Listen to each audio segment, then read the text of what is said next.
Hello, everyone. I just want to thank everyone for being on. Before we go ahead and get started, could I get someone or a few people to type into chat, maybe a Y or a no if you can hear me?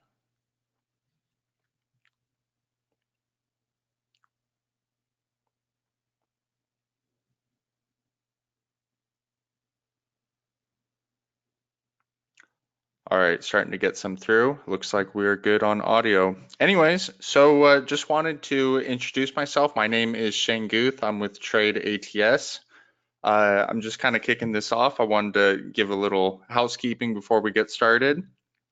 So, kind of an odd announcement, but right now we're based over in California. I wanted to make a note to everyone. There's actually some rolling blackouts that are happening because of we're at high risk for fires.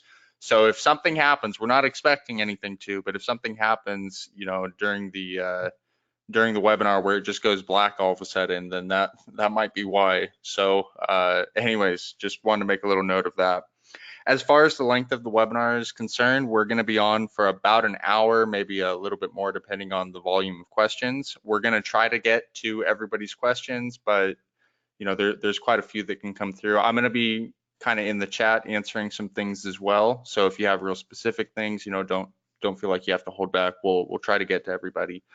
Anyways, that being said, I'm going to go ahead and hand it over to Wade, who's going to be doing the majority of the presentation. So anyways, Wade, take it away. All righty, thank you, Shane. Good to see everybody on. Can you guys let me know if you can hear me all right as well? You can type a Y or an N. I guess you wouldn't know to type an N if you couldn't hear me. So why don't we just stick with the Ys? Let me see. I'm going to share my screen with you here. Hang on.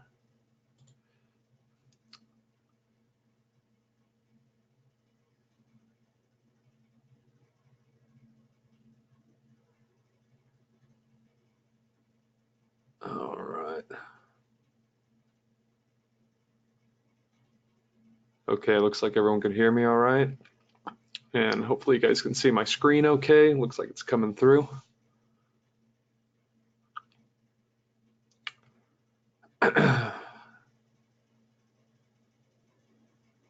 All right, so it looks like we're good to go. So, on these webinars, the main thing we're trying to do with these webinars, and this is kind of an evolving thing, is that we are, the main goal is to make sure that you guys continue to progress with our software, with our program, and you continue to learn how to use it and see it more clearly and understand the movement that it's unmasking in the market.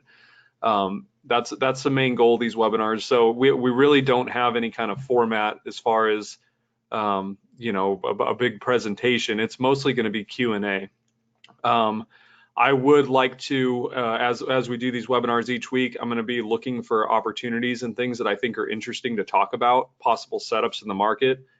We've been pretty crazy busy just with the number of things, so I didn't get a whole heck of a lot of time to do any research on a lot of different pairs other than the few ones that I look at myself. So I didn't I scanned a few things. I didn't really see anything that interesting to talk about, but I see we got some questions popping up here, so that's great. If you guys have any trades or things that you want to talk about in certain currencies or any market specific questions, we're definitely open to answering some of those right now.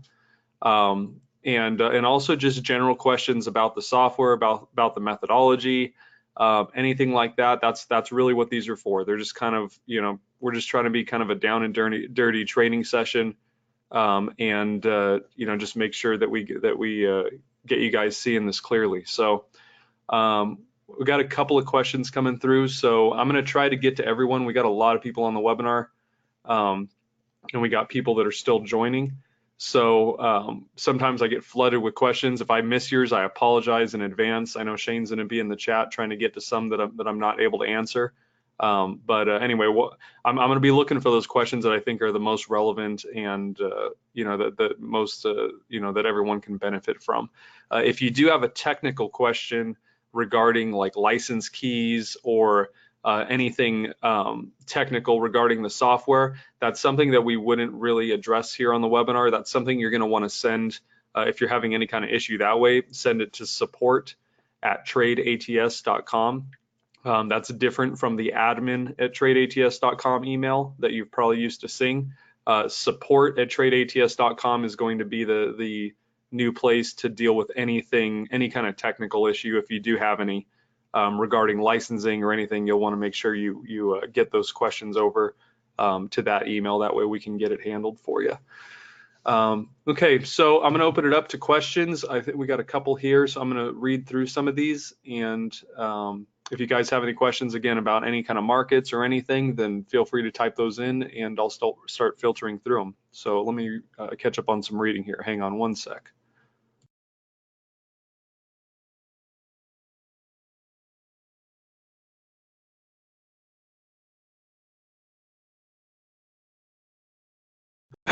Okay, so we got a great question from Frank. Good to see you on, Frank. The question is, if you have several positions and your trade only moves sideways, eventually ending in a new box again, do you sell your positions, even with a loss, even though your directional bias is still in the right direction? Great question. Let's talk about that. So let me see here. So if we're talking about, and if you guys have done a coaching call with me at some point, at some point in those calls, I always talk about trading in line with the weekly. I talk about building a position in a directional bias. I feel it's the lowest stress way to trade. I know, some of you guys want to get in and out of a fast moving market on the lower time frames. That's okay too, but I think what Frank's referring to is I usually talk about maybe trading the 1 hour or the 4 hour into the weekly and building a position. And the question he's talking about is that when you have a long trend, let's talk about this weekly run here on Aussie NZD, is eventually, these markets, you can see this, it just went up for weeks. So we want to go in that weekly directional bias with that color is where it starts on that color candle. And we're talking about building a position as we go up, as we hit counter trend liquidity lines, building a position. In this case, it would have been in the long direction, but eventually it swims sideways like this, or even in this neighborhood, we had some sideways movement. And what he's talking about is that if you're building positions and it eventually goes into a sideways market, or depending on the higher time frame you're using, it goes into the contraction phase or in a box. But overall, that direction is still intact. The question is, should you close the trades and reevaluate? And the answer to that is that you're going to have to judge those situations as they come, and also where you're at profit-wise. If you are significantly in the money on those positions, you've kind of bought and earned the right to stick it out if you think that there's more juice in the overall trend.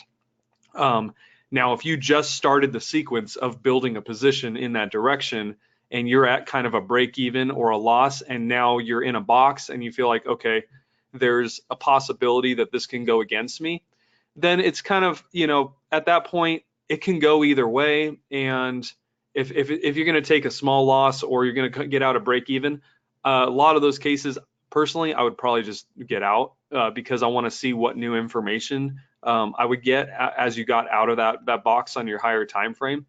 That would be something that that I would do, but it really just depends on the situation, and again, it depends on how far you're in the money already, which is really gonna make a big difference as far as how much room you can give it. One thing you could do as well is if you're going sideways and you see you're starting to go sideways, then you could also just kind of tighten up your leash. Instead of running a looser stop loss, giving it room, you can give it less and less room. Just because it's like, for instance, if your higher time frame's on a box and for your trend to stay intact, you need it to break out, let's say long. If it breaks out short, it's a different story. So in that case, like, you may want to put your stop at the bottom of the box and just let it be what it's going to be.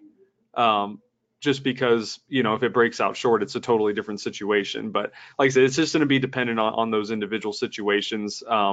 And it mostly just depends on how far you're in the money on those average of positions, as far as what, how much room you can give it. So hopefully that helps. We got some more questions here. Let me catch up for a second. Hang on real fast.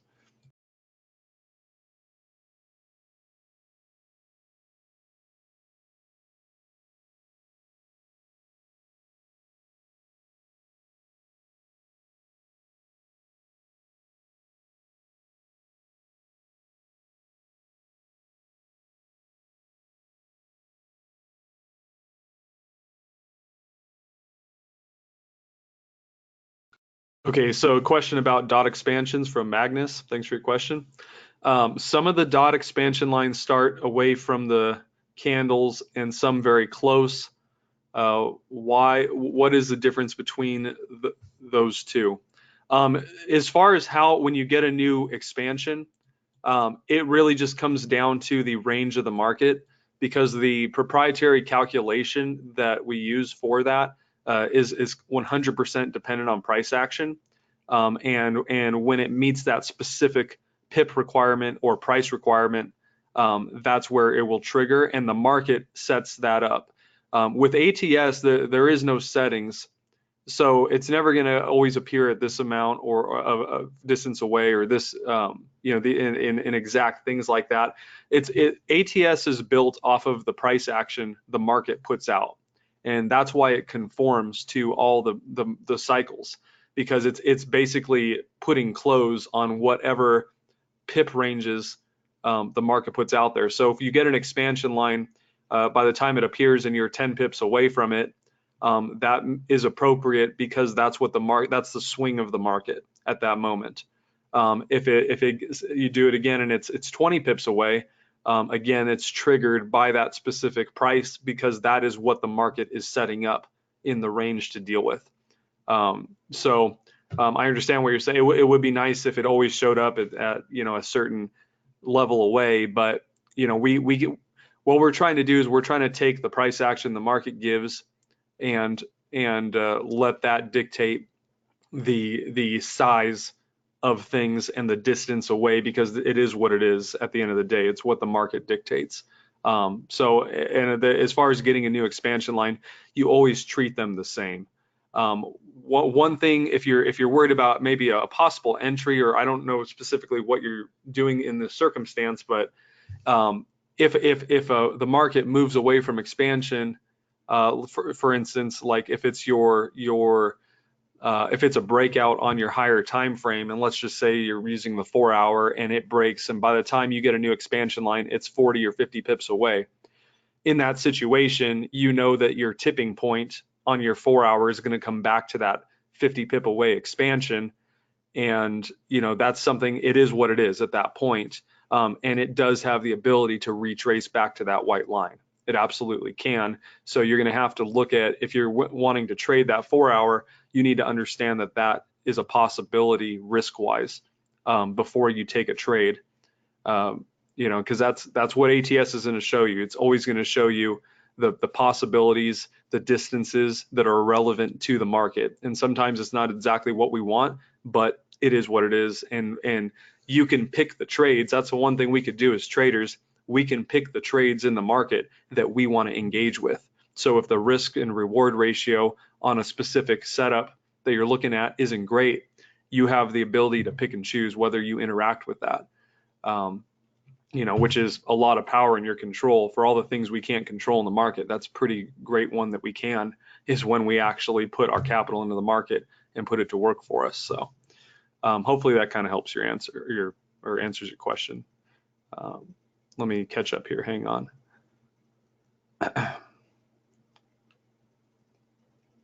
Okay, great question. Next question here. At the entry graph 15-minute, what is the best way to catch the turn back? Should you wait for the candle in the right direction? This is a super common question, because everyone's just trying to get the entry perfect. And what we'll do is, let me find something here on the 4 hour that we would probably be looking to trade. Okay. Okay, looks like we had a nice run down here on this 4 hour right here. So there'd probably be some trades in that. Starting at, let's see, 12 o'clock candle, 10-1. Oops, switch that to a 15.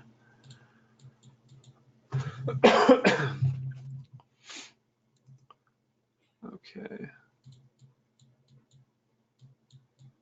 Okay, so here's situation coming down that run right here.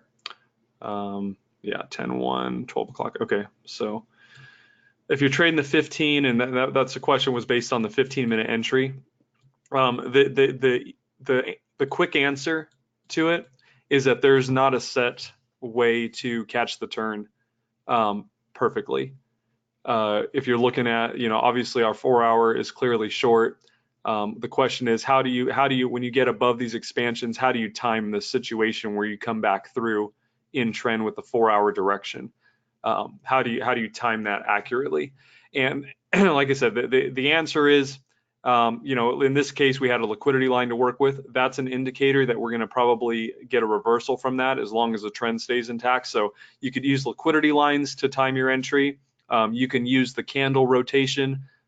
When you see a new color, when it turns red, you could jump in on that as long as you're still above the expansion. That's okay as well. But there really is no way to time that perfectly. What you can do, it just comes down to if we're in criteria. In criteria is anywhere above expansion, and that's where you just feel it out. You use the liquidity lines to help you. You can catch the rotation, like I said. If you really want to maximize your entry, the only way to really do it, because we don't know exactly how far it's going to run, the way you can do it is that you can, number one, you could assess your 4-hour right here. You can see how far, if it pulls back, what the range of those 4-hour candles are in general. You can use that to kind of judge what is a possibility. But what I like to do, I'm a big believer in using multiple positions.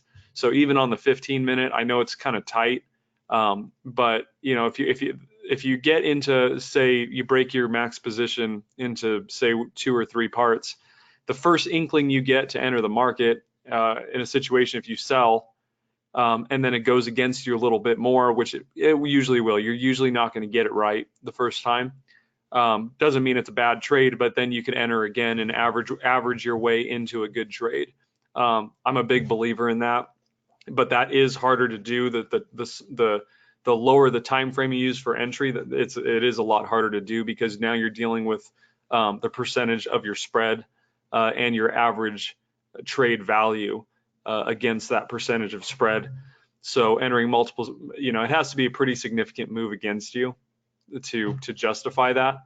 So that's really the answer to that question. If you look at in situations where we're running up, like this, if you would have entered right here, this is a pretty flat, choppy market. This is probably the Asian session through there, but if you're entering, you enter here, and then let's say you get it again up here, and then it comes down through, and you cover down below this line, because that's, if you get down below that reference point you're trading against, that's where it's either going to go or it's not.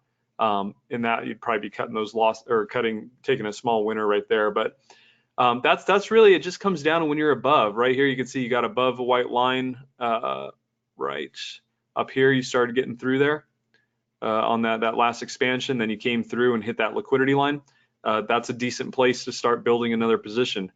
And that's what those lines are there for. You got to remember, especially with liquidity lines, is that those are decision points. They signify that liquidity is getting released into the market around that level, that exact price level. And that liquidity is either going to be used to reverse the market, or it's going to be accumulated to further the trend. So when you get to those levels, even up around this one, it went up a little bit further, but it still stayed around that range. Those are those things. If pretty much if that 4-hour trend stays intact, every sell liquidity line is going to be accumulation for the downside for the bigger players. It's just the way it's going to go. So you have to kind of trade from a standpoint of, you're asking questions. What are they going to do with this liquidity? If you're using that liquidity level to build your position, or using it as a level to enter the existing trend. Anyway, hopefully that answers your question on that. There is no specific way. There's not a set amount of candles. It really comes down to, is it a good price or not?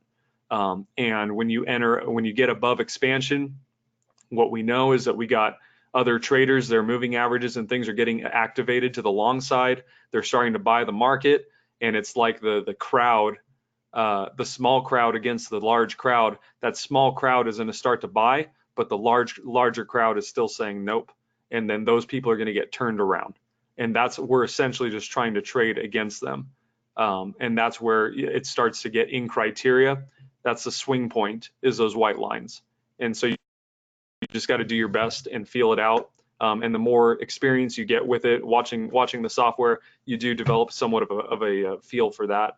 And sometimes you'll get it perfect, sometimes not so much, but that's really where it comes down to understanding your directional bias, because this is the chart at the end of the day that's going to carry your trade through. If you don't believe in your backup, if you don't believe in your higher time frame, then you don't need to be worrying about a 15-minute entry, because you need to understand where this 4 hour is headed or the possibilities it holds before you enter a trade on the 15.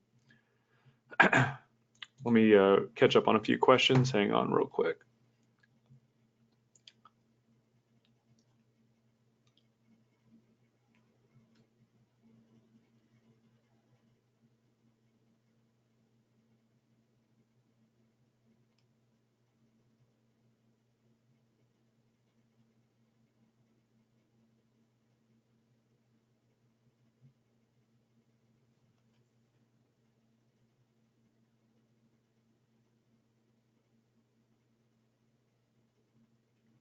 Okay, good question from Bill. Thanks, Bill.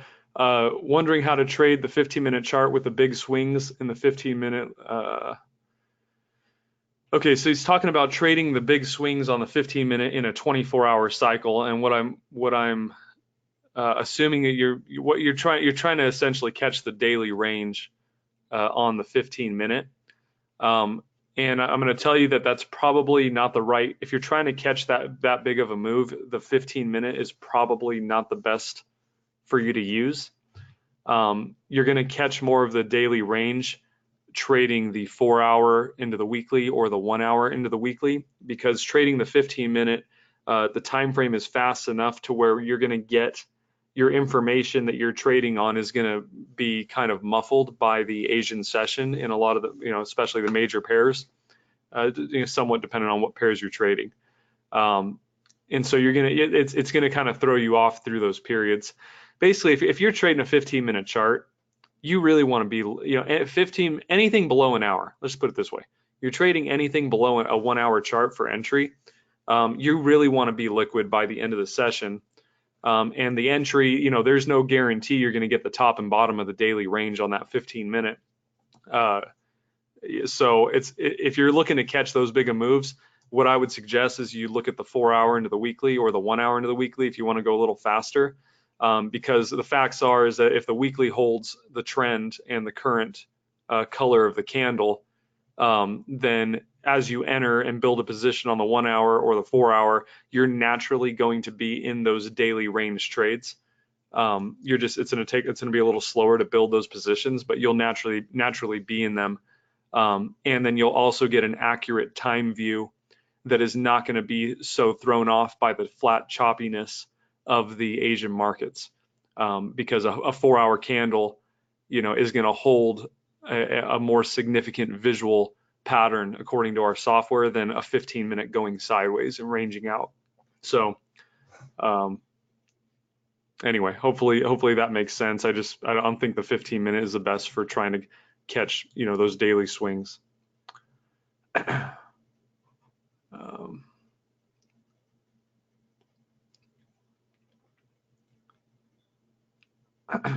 Okay, question from Frank. Where do I put my stop loss on the liquidity line? Thanks for the question, Frank. Appreciate it. Stop loss, and I'm assuming you're talking about just our general criteria entry into trend. Where do you put your stop loss? It's definitely going to take some finesse. The way that these trades work, let's first talk about when it becomes a good trade. Let's take a situation. Okay, let's take a situation like right here. If you're entering above this white line, the best thing to do is to reference the other white lines, because that's going to show you the general range that you're dealing with. So right here, you know, coming up to this neighborhood, if you entered right here, this would be the initial place that I would set my stop loss at if I was taking a trade in this range, looking at where the 4 hour is forming and how it's panning out. I look at the other white, the past white expansion lines to give me my previous levels where the market's moved from, and then so you're basically looking at a range from, you know, from here to here to put your stop loss in as you find the top. Now, just because I put the stop loss up there does not mean that's like more of a catastrophic type situation. The only way I really use, I always start with super wide stops. And the reason is because I don't really plan on using them. What I'm more interested in is the information that I'm trading based upon unfolding in a way that makes sense according to the opportunity. So, you know, initially, if you entered up here, I would stick my stop up here, because I know the likelihood of the market just spiking against me is pretty low, especially if I'm early to the 4 hour trend. So that's where I would start. But after I saw it fall down through here, again, I would be out of that trade. If I got down through the expansion and I saw it rotating, I'm done. I would cut it probably right here, probably at close to a break even, honestly. That's just kind of the way you got to test these opportunities.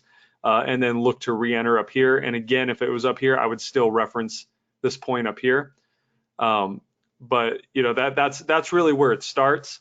But what's more important is that, you know, as you see a trade going in your direction, and you start getting in the money on these trades, that's when you can tighten up the leash on them, because there's a point where a trade turns in your favor, and it has to some degree, you gotta say, like, it's time to perform or not. And that's really the bigger question of where, you know, what's the fail-safe place to put my stop loss. There is no fail-safe place to put it. It's more important to just pay attention to the price action, and as the price action confirms what it's going to do, then you can move your stop down as it's, you know, as it's doing that. In this situation, if you would have come down and let's say you sold right here and it gets down below, you know, right here, it held the white line, came back up, but right here you can see it pushed through, and that kind of put us into the trade.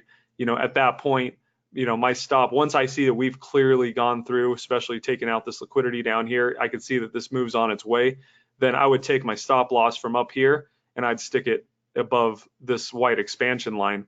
Because at this point, you know, it's, if the 4 hour is going to run, it's going to hold below those levels, these expansion levels. And if it doesn't do that, guess what? We're back up into this range, and this thing is just widening out. So it's always a question of information. It's a question of, is it going to perform from this level or is it not?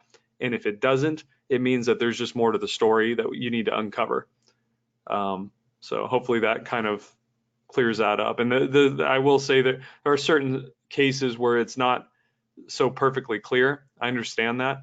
It really comes down to that you believe in that 4 hour before you ever open a trade. Because if it's just a situation where you guys are approaching this, like, if it just hits here and I just set my stop to so many pips, and then I set my limit to 3 times that amount, so 3-to-1 risk to reward ratio, and I'm just going to do that, you're not trading this right. This is designed to get you to think in real time and adjust with the market. It's not a mechanical system where you're just going to set your stop and your limit and walk away and see what happens and then just calculate a win rate. It's like it's showing you the game of the market, but you need to play the game, and you need to be able to make the decisions when you need to make them. When a trade goes in your favor, from that point, then that's where you start protecting yourself.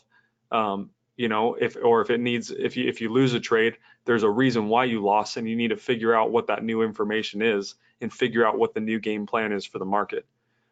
So you're always, you know, using those to formulate more and more accurate information as the market unfolds. Okay. Okay, let me catch up on some questions here. Hang on real quick.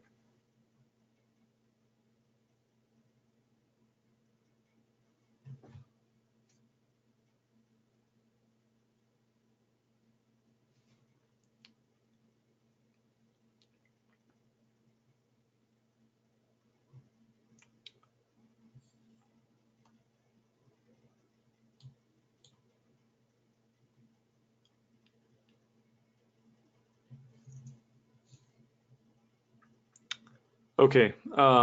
Question from Martin. Great question. The question is there any candle pattern that means the trend is ending um, on the supporting time frame? So I think what he's pointing to.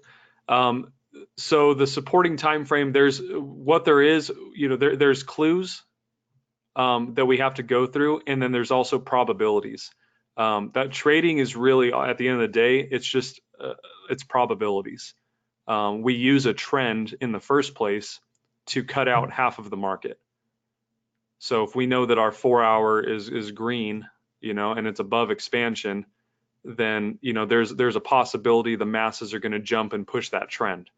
So we start from that standpoint, and it kind of goes back to the whole grade A and grade B trade opportunity thing. Is that you really want to be to these turns, in a situation like this. You can see that we're clearly in an uptrend. I'm sure the weekly is long at this point. So we're trading in that momentum, and you get a first candle.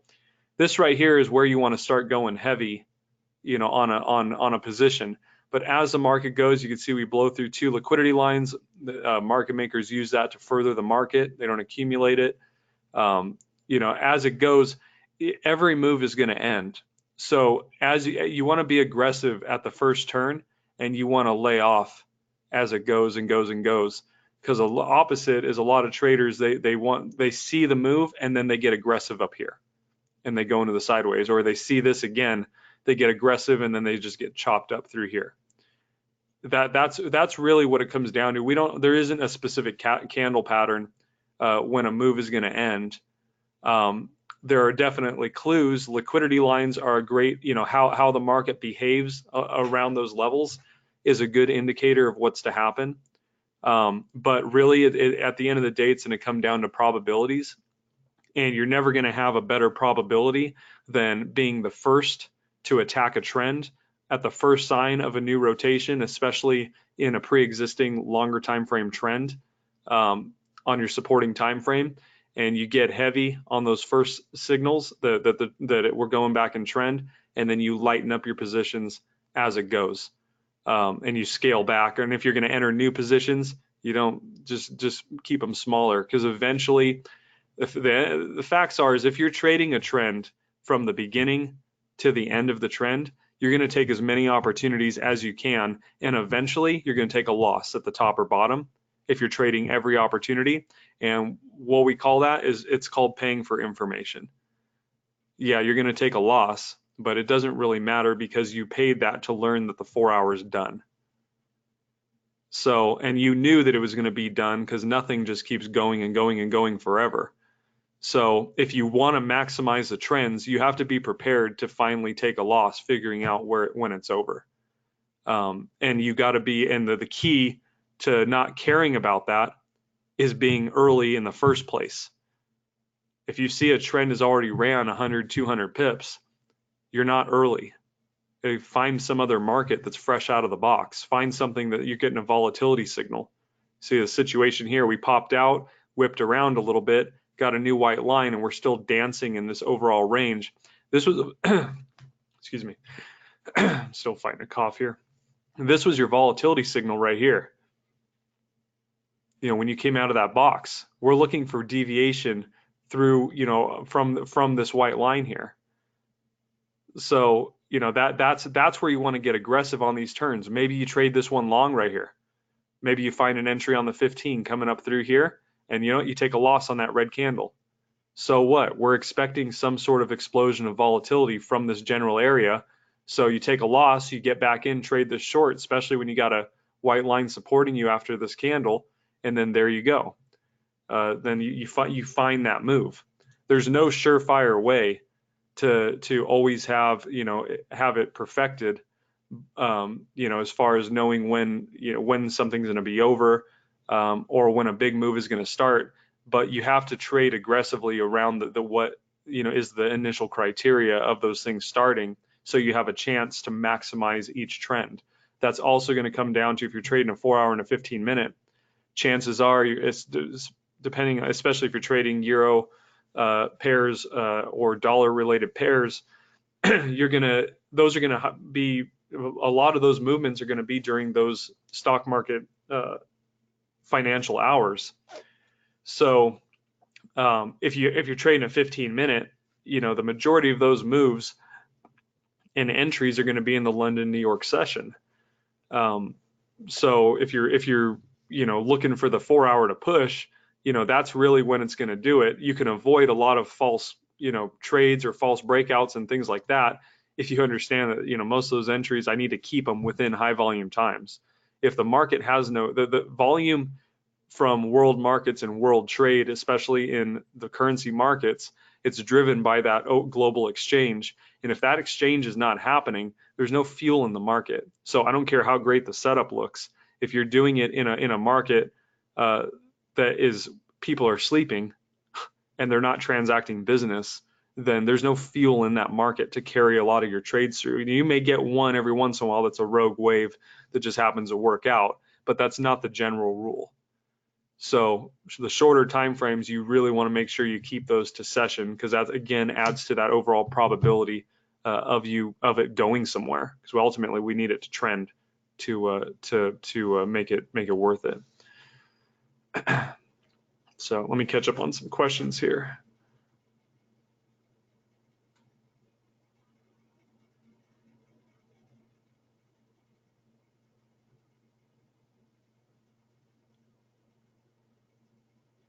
Okay, another question about ATS assistance, kind of a technical question, but I think it's relevant. Talking about getting signals, A and B signals, when it's not the specific criteria that we talk about in the basic trading layout in the online course. Whereas we look for a supporting time frame to be pulling away from the white line, and say for instance you get a grade A signal on this green candle right here, but it's below. And you get a grade A signal to buy, even though it's like, why would you want to trade that? And the answer to that is that especially the first version, I programmed it loosely on this first version to just look at the candle color, because I do have some traders that have been with me a long time that will take counter trend trades. For instance, you would got possible grade A opportunity on this candle here as you rotated. And anyone that's spent enough time with this software and with this system, they see that there's a potential as an expansion that we're holding below this level from back here. They see that we've broke out long and that they're expecting a retrace or a mean reversion back to this average price. So if you got a grade A signal at this point, they would trade that back to this average price as a center of gravity in the market. That's why I programmed it that way, because I do have people that know how to weight the opportunities based on the overall architecture of the chart. Now I know that's not the greatest for people that are just getting started. We want to keep it cut and dry where you're pulling away. And so the next version will have a filter for that. It's actually going to have a filter, possibly in the form of having a multi time frame. Well, here I'll show you guys real quick.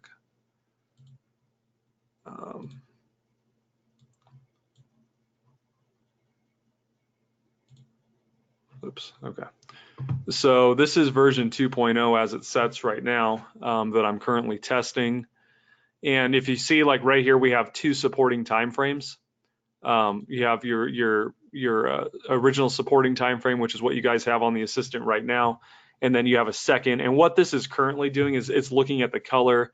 For instance, if you had the week, it would be look at that the day and the week are the same color, or whatever time frame you want to do it. So you have a secondary confirmation, which would more likely line up with the overall momentum and getting more relevant trending signals instead of counter trend signals. So that is there. However, I think that I was playing with this, but we're probably going to change it to where it does reference a white line and possibly just get rid of the second supporting time frame. I'm just trying to figure out which one is a little bit better for signals, and that's why we do testing, is to work through those types of things. And it'll have the same grade A, grade B, the same basic signals. And then I do have full automation on here, but that is something that is not ready to release, just because of we want you guys to make your own decisions. and I'm not going to release a full automation until I feel like you guys know how to handle it, because it's not full automated. It sets a set stop and limit. I'll tell you, this is the facts are with this, is that the grade A and the grade B automated setups will put you into the position, but you have to come up with a set stop and a set limit, and there's no set number for that. So I have to, in order to release a fully automated version, I have to work on the formula to calculate the appropriate stop loss and the appropriate limit, which again goes back to the big thing why everyone's like, where do I put my stop? When do I get out? And that is highly dependent on intuition and the certain market setup. It's very hard to teach a computer to feel that out like a human would. That's at the end of the day, and that's the trouble with a lot of automated systems, is that they can't feel out what's appropriate in a certain situation. So, and that's what makes humans much more effective traders, especially in the long run, is because you can, what your automated system would have got you out maybe early on a good trade, whereas you can clearly see if you're managing it that the trade, the way it's setting up and the way it's progressing, is going to run much longer. And also the automated system might get you in a trade with a inappropriate stop loss for the situation and cause you a much bigger loss than necessary. And that's why a lot of these things end up breaking even, is because you're missing that human edge. And I know, because I've spent a lot of money and a lot of time programming these kinds of things over the years. And I'll tell you right now, if you're looking to build a robot, you'll run into that problem, I promise. What's the correct settings? Anyway, but it is out there, and I like playing with it. But if anything, I think what would be appropriate to release is to release a semi-automated version that will just pull the grade A or grade B trades, especially when we narrow down the trending criteria. That's a little bit safer position to enter. And then you just monitor the positions it's open for you. But then again, there's a liability with that, which is why that would be useful. But some people may let that hit and they forget to monitor the position, set their stops and their limits. And next thing you know, it's opening trades and they're just unaware and they lose track, and then they're just mad at us because it's just going crazy because of their mismanagement.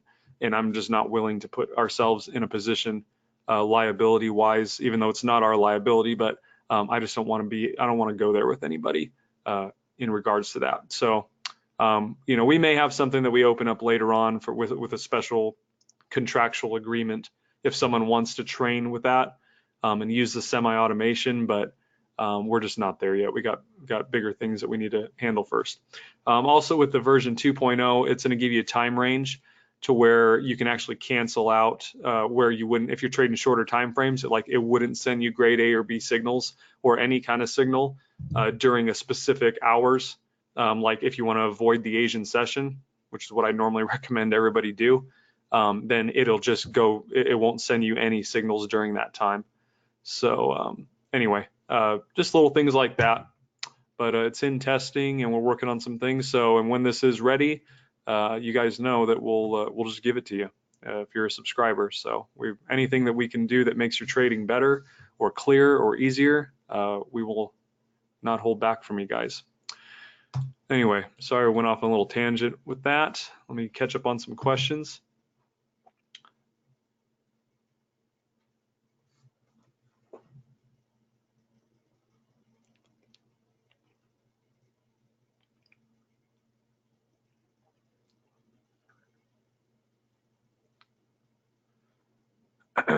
Okay, another question about the expansion line says, sometimes the candle changes color against the expansion line and the new dot line appears late after many candles. The dots are only programmed to happen when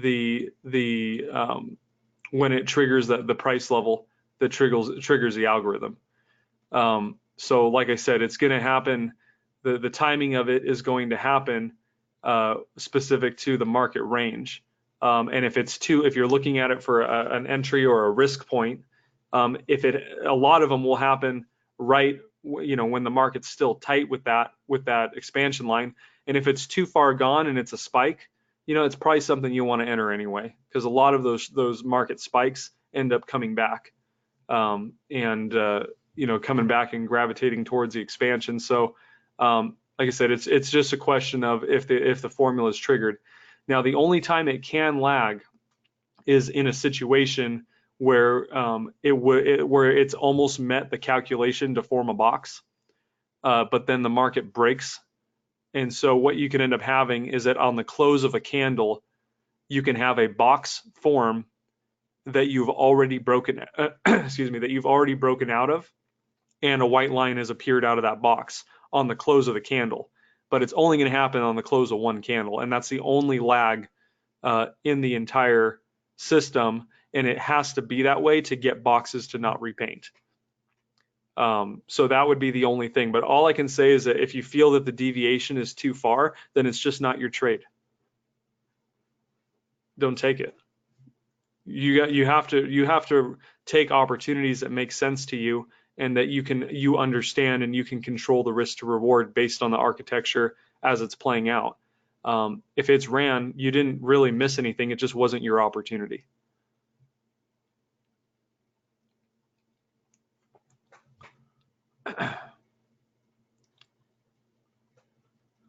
Okay.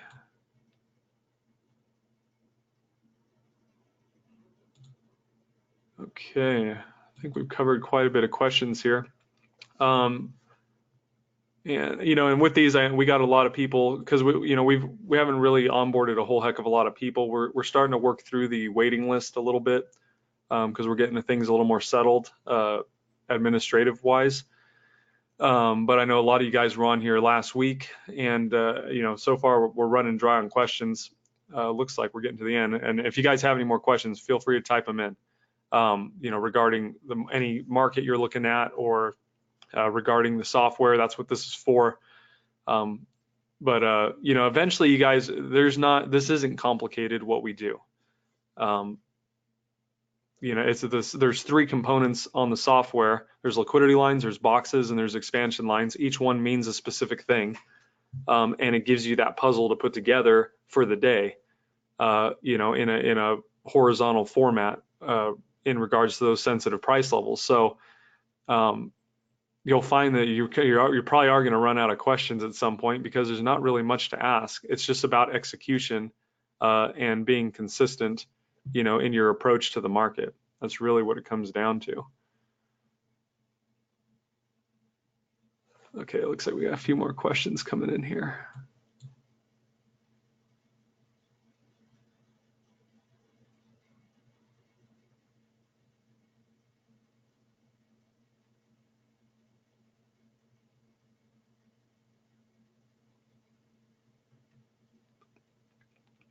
Okay, a couple of good questions here. Let me make sure I understand them clearly.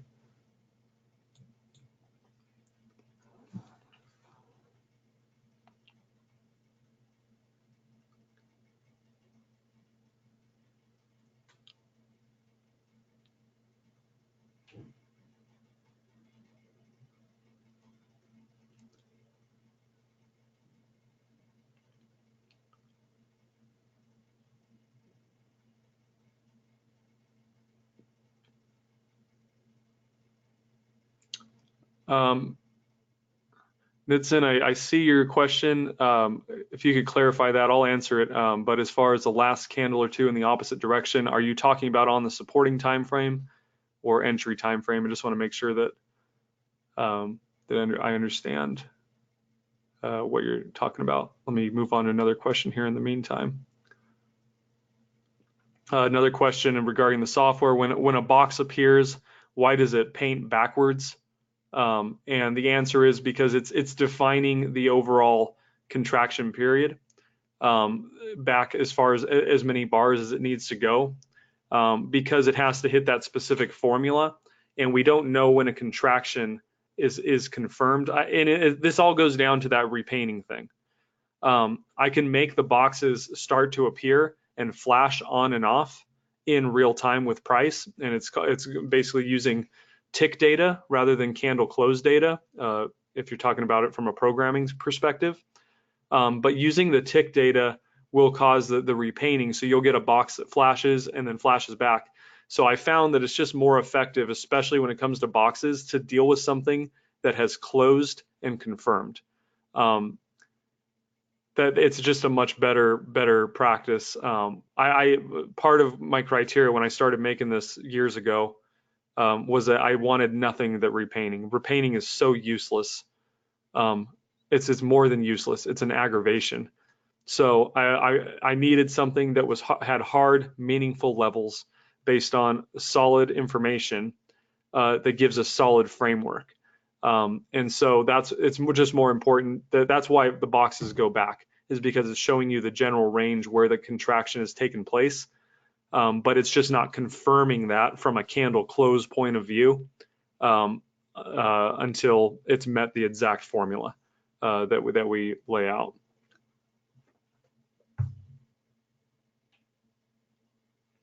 Okay, follow up to that, but seeing that in a trade, think I should have got out 5 candles back or so.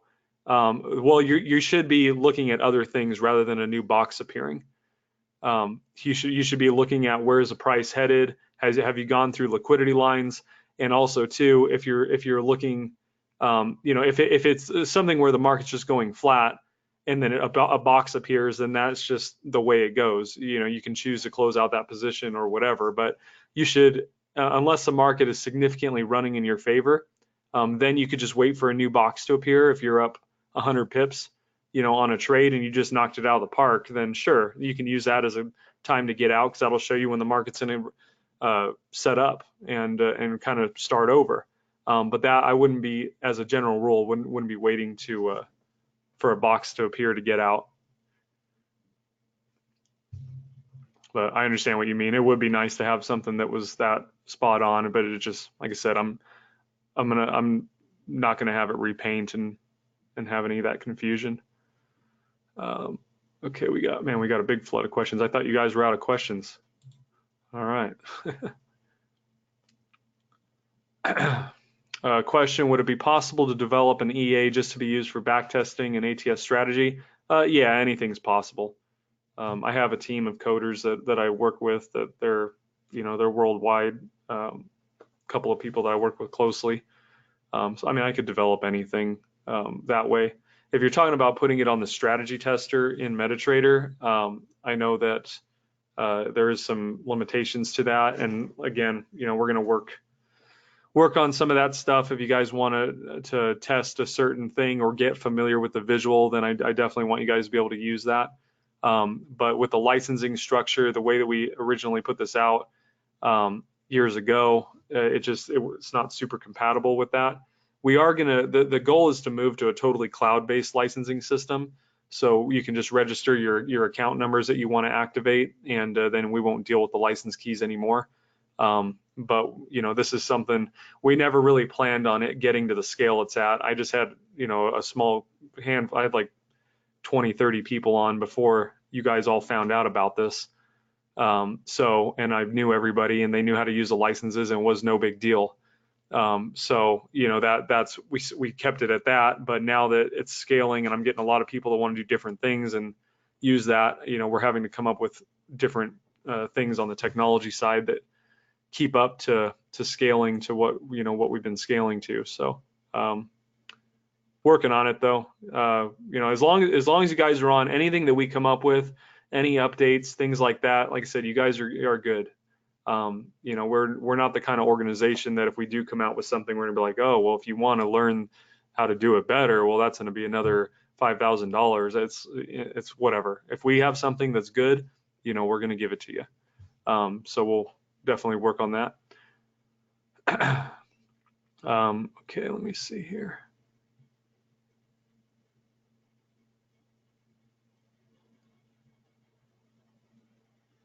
Okay, Mark got. I'm gonna check out the position euro dollar month week 4 hour. Let me pull that up for you. We'll take a look. Appreciate that.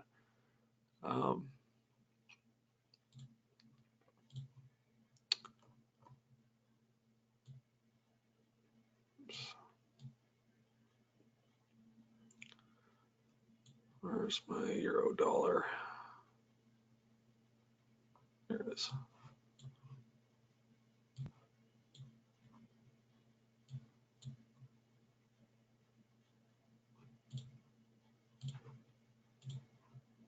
weekly.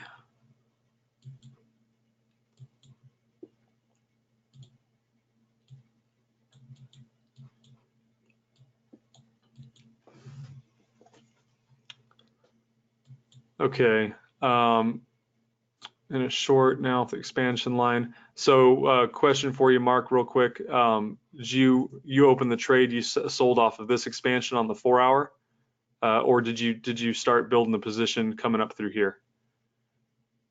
So you could just tell me it's right now I entered, or I entered in the previous move, just so I can be a little clear. Let me see if there's any other questions I can answer in the meantime. Oh, looks like other people are onto this trade as well. Okay, so I see you replied yes. So I'm assuming you entered right here. That's okay. It's okay. One thing I'd be looking at, because the weekly eventually is gonna run out of gas. I know you know that. Okay. So what I'd be looking for right now, and remember, it's just a game of probabilities. It always is. We broke the previous low on this weekly, so it's good. What I'd probably be looking for on this trade, if you get much above this level, I probably, on the 4 hour time scale, if you get up through here, you start taking out this liquidity line up here, then this is probably starting to form an uptrend and going to pull that candle green. What I will tell you is if that weekly goes green, I would call it personally. And you can see that it's holding below this last expansion level right here. You can see these highs topped out. So this was the initial entry range if you were going to trade it coming into that week. And so just kind of what we talked about before. So it's okay. You're still in a good price, because really the entry, you could have started building a position up through here as well. And so if you just reference back like that, even if you miss a trade, we're still in a decent price range according to what has happened back here. So yeah, you're good to go. My reference point for profit would definitely be right here. And so what you're essentially looking for, this is a behavior I would be looking for. If I rip that short, I'd be looking for a rotation off the average price of that expansion, and I'd look to come down here, and then I would see how it behaves. Would be my initial thoughts on that. And for loss, pretty much I see that we've held down here. If we start getting back up through here, I'd probably look to, if I see it start to really kind of build candles above this white line, at this point you entered right here, I would probably exit right here just because the 4 hour is significant. And I would look to see if it takes out these liquidity lines right here and then see how it behaves, and then possibly re-enter the short trend. But pretty much at this stage, it had a chance to pay right here. That's also something that I'd be looking at. If you were building a position up through here, went sideways, you're still a good trade, it spikes down. This really was a chance for something to happen. It didn't quite get here, and that could be a clue that we would be reversing. So I'm not saying jump out, but that's what I would manage this trade within. Is basically if you start getting candle bodies building above that average price, then you got to start asking some questions about where that could be headed, and if you really want to go on that bus ride. But your monthly is also short. One thing to note on the monthly is that we did come down and kiss this last expansion level. So that's, if you're looking at the monthly from an overall short trend, you can see on the same time frames, it's the same thing over and over again. You got a downtrend, you deviate on the monthly, it comes back to the center of gravity on this white expansion. So this could be the start of an uptrend, especially because it showed signs of weakness coming down through here on the monthly, and it's gone. We've had a pretty good run on the short side from a monthly perspective. So that's what I would do. But here's a one thing that I would do too personally. It's a little more crazy, but if it did end up going long and I saw that this was pulling green, we've had a pretty good run down here on the red side.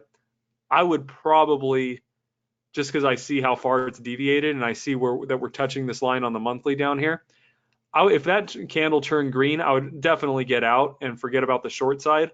But if it gets up here, you get a new box to some degree, and you got a green weekly candle, I would probably enter that to the short side, and that would be along with that whole grade A trade opportunity situation, and I would look to rip that long and take some meat coming back towards this expansion. I think that's an interesting opportunity that could happen in euro dollar. But like I said, you know, if you get paid, great. This is the reference point. If it gets above, then it's probably a decent setup for a long. You know, if you wait and wait for the proper entry.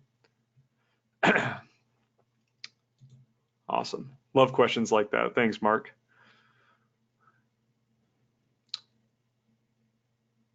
Okay, question. How do you change the colors of the candles? You can't.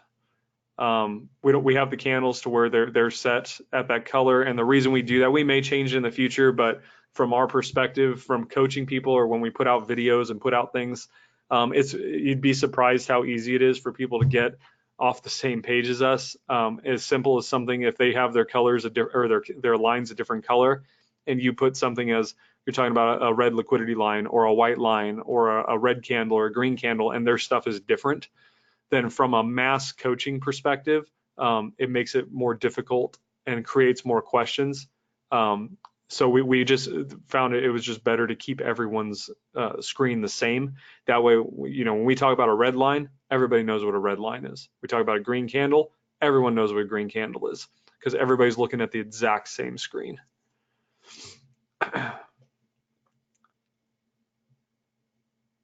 Another good question from Jeremy, thank you. Do you use a remote desktop to keep the MT4 on to get the alerts? Yes, I do.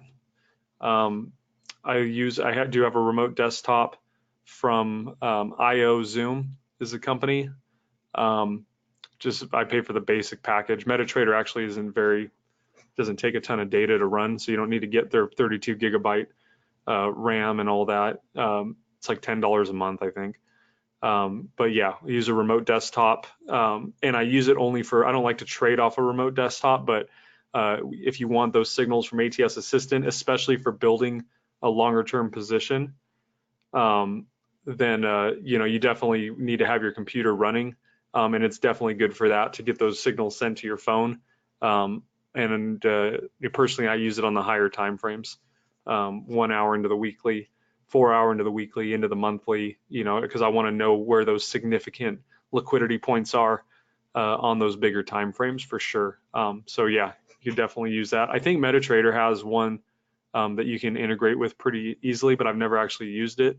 But anyway, yeah, it's a good option if you want to get more serious about the signals using that. The one thing though is that with the phone signals, they do lag a little bit because the signal will send out immediately, but your actual phone data comes in, it can lag. So sometimes if your phone doesn't update, or if it's off, like it'll turn off the data connection sometimes and check it periodically.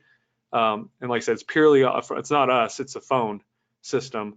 So you might, if you're trading if you're looking for a 1 minute signal, you might get it 5 minutes late by the time your phone data connects again to see if you have any new emails or stuff like that. It's really only worth it if you're going to be using it on longer time frame setups, because if you get a setup on a 4 hour candle, then you know, it doesn't matter if it's 5 minutes late because it's 4 hours. You know, you're going to have plenty of time to assess the opportunity.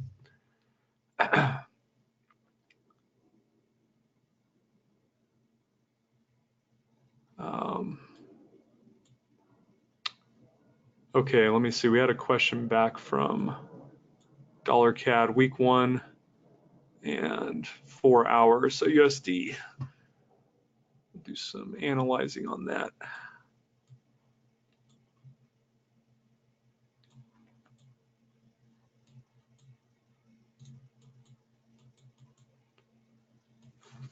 I really appreciate you guys' questions, especially about markets. I love talking through markets and talking through the logic. It's like my favorite thing to do. So really appreciate you guys contributing to the content of this.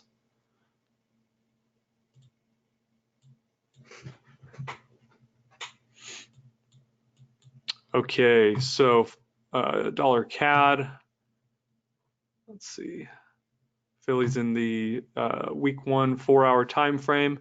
And hey, Philly, are you long on that? Let me know.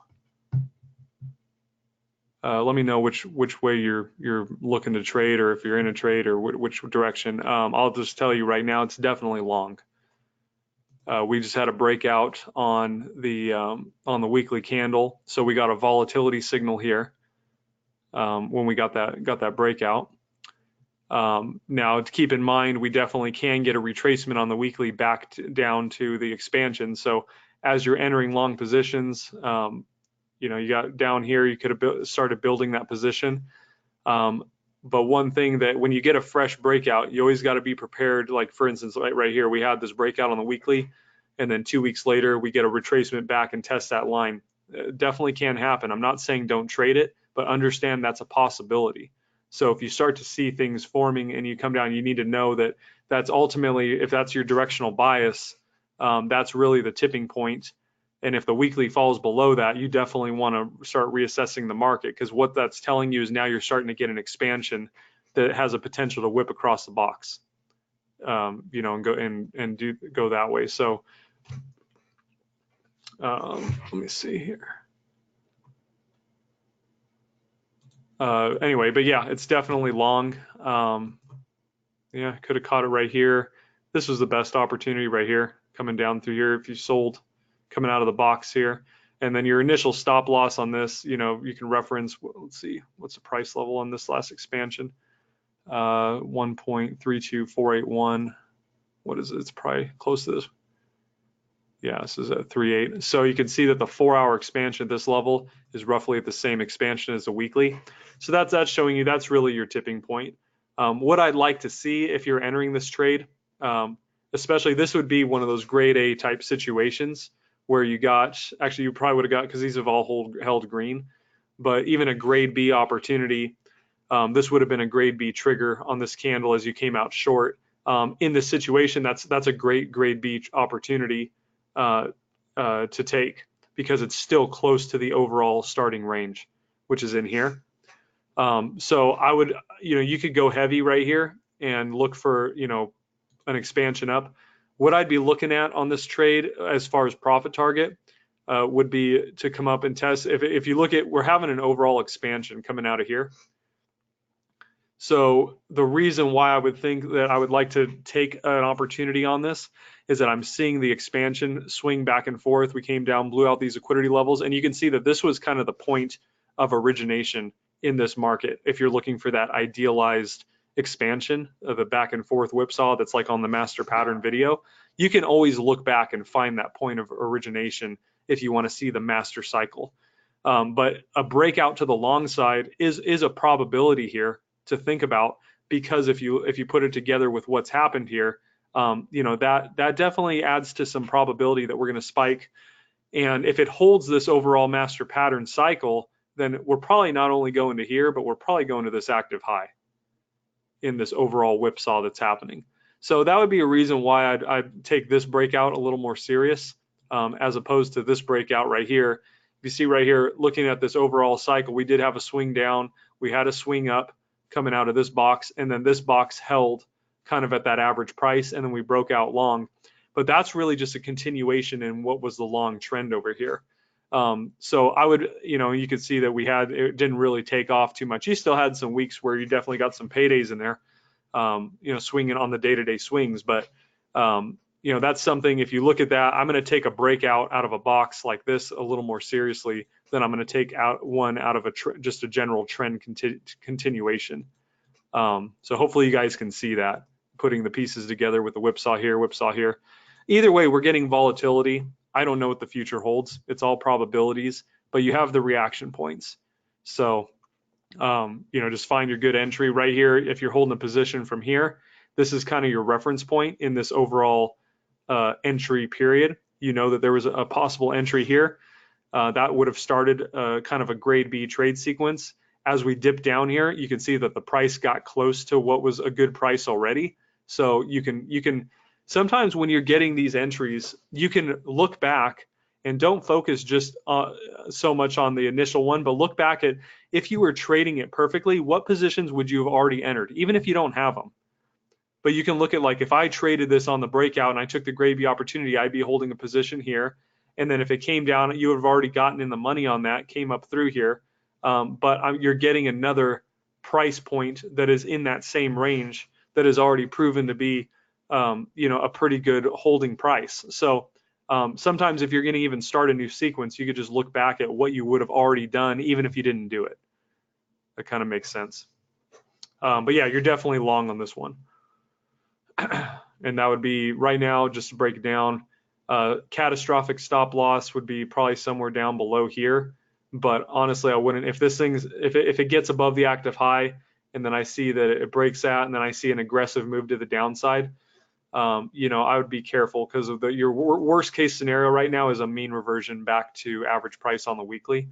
So if you see any activity that looks like that's going to play out, I really wouldn't want to give it much room below this active low right here on the 4-hour. Just my opinion. Because I'm really expecting that it just kind of gets underway in this type of situation.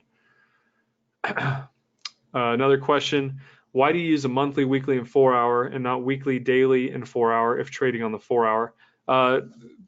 Good question. The 4 hours, in my opinion, is too close to the daily. So by the time the 4-hour turns, the daily can be turning. And if the whole point of having a higher time frame is the stability it provides your decision-making process.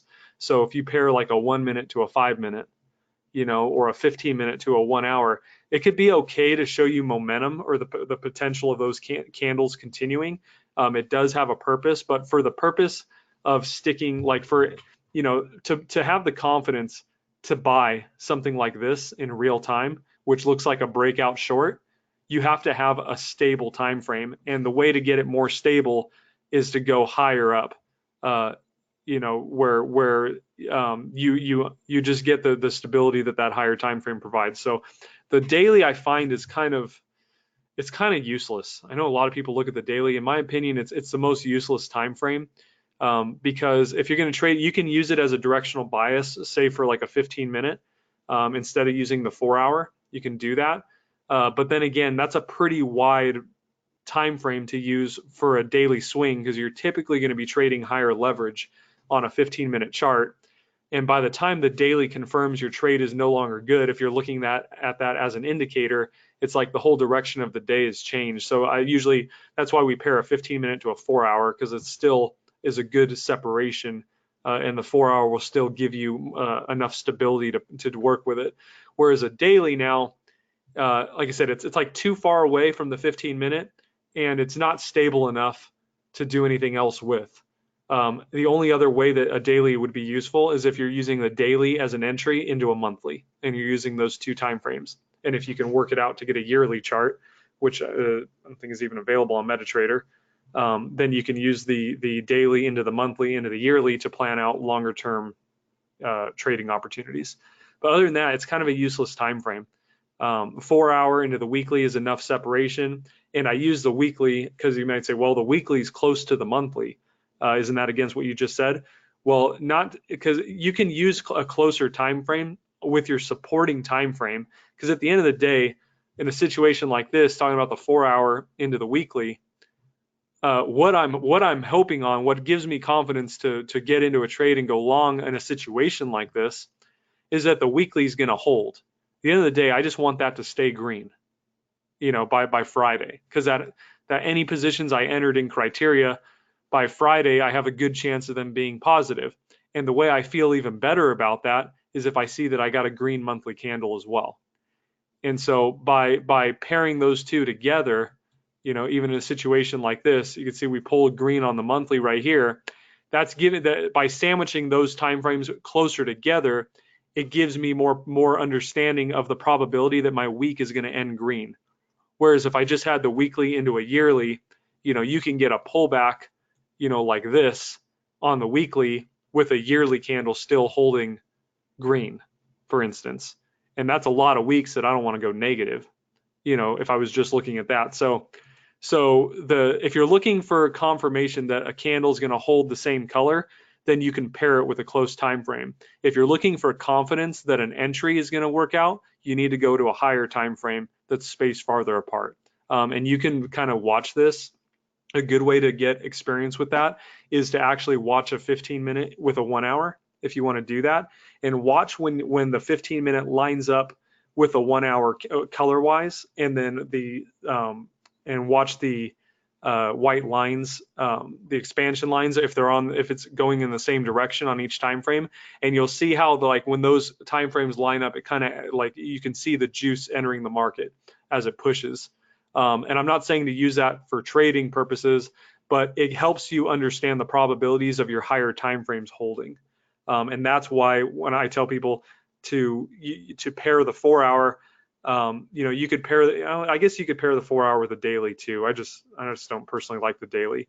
But if you're looking for the probabilities of the 4 hour, I always say, look at the weekly direction, because the days of those weeks are going to be, all the big moves are going to be in that 4 hour direction, or in the weekly direction if you're using the 4 hours your directional bias. So, you would pay more attention to a 15-minute 4 hour setup that's in the direction of the weekly rather than one that's against the direction of the weekly. If that kind of makes sense.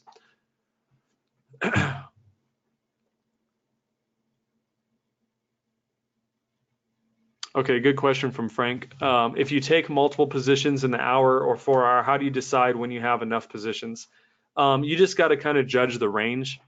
And that kind of comes down to what the potentials are. For instance, on this long situation right here, I'm looking at where's my worst case scenario, which is kind of like, I really wouldn't want to get much below this expansion line. So I'm going to plan out that my positions, I could start one right here, but this very well may have gone against me. And I need to be prepared. Basically, how many positions would you feel comfortable with opening in this general range? And that's going to change depending on the situation.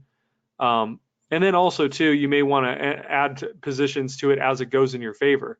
You may enter a position down here on one of these wicks, or maybe you enter another one as you broke that active low, and then you add another one as it turns in your favor because you're still below average price. You could jump into a trade if you're still below, and because you're just trying to build a position in that overall direction of the weekly.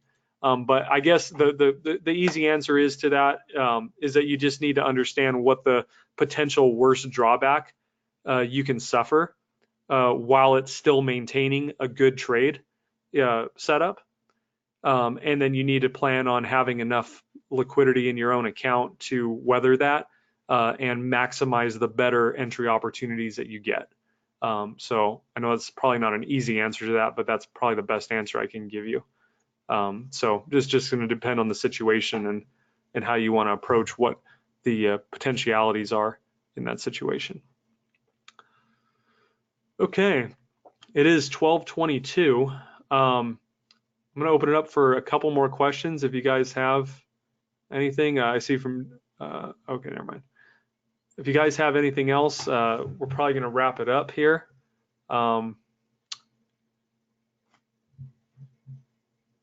That's pretty much it. Seeing if we have any other things I missed.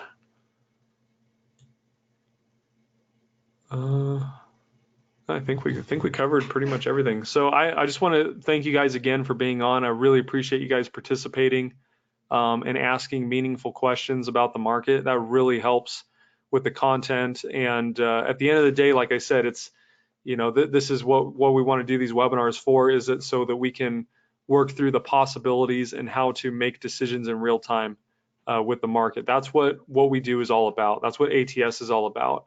It's not about predicting the future. It's about understanding meaningful events and hard levels in the market to make meaningful decisions with, and then getting better at that over time. So, that's how if you're gonna do well with this over time, you're gonna have to let go of what's commonly taught, is that you come up with a hard exact system with a hard rule set, with a set stop and a set limit, and then you just let it plug and play whenever it meets your requirements.